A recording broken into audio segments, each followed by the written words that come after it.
If you're talking about sort of wide-ranging themes here, there's a lot of talk during that press conference of stopping the bloodshed, finding a political solution, increasing cooperation, respecting the territorial integrity and political integrity of Syria, and that for a political solution for this country, that this needs to be decided by the Syrian people. I think of all those statements, all those four leaders are probably broadly in agreement with these things. There's no particular detail of any specific initiatives at the moment from this meeting here in Istanbul, but one issue I think did dominate that discussion there, and particularly the questions that came afterwards, and that is the political solution. The constitutional committee that has been set up, or they're trying to set up at the moment, since the start of this year.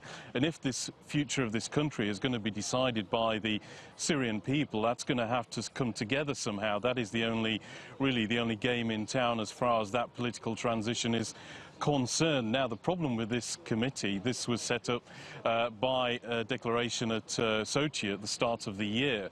And so far, all sides involved have been trying to set it up. It's going to be involving about 150 people, 50 people appointed by the regime, 50 people by the opposition, and 50 people from civil society, which that part is going to be overseen by the United Nations. Now, only last night, sort of 9-10 months after this statement came out, Staffan de Mistura, the UN envoy to Syria, said that the regime was objecting to its involvement in naming these 50 representatives from civil society.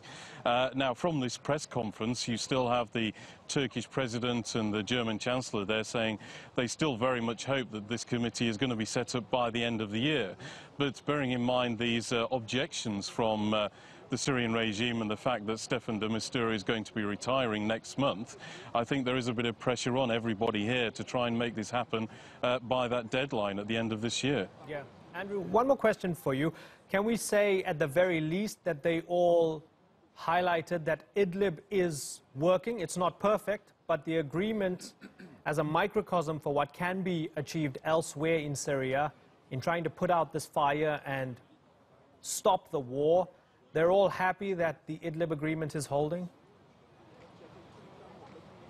I think, again, we can broadly say that they are, but the one proviso in all of this, and I think it's been the proviso for the last couple of months or so as this Idlib agreement came about, was what Vladimir Putin had to say there during that press conference. He was talking about how he and Russia reserved the right to help to protect the Syrian regime in this, and how it's important to still get rid of any radical or terrorist elements in Syria. He said there are still pockets around, and he's not just referring to Daesh, he's referring to Hayat al-Tahrir al-Sham, which is present in the Idlib area, certainly has been present in the last few months and years.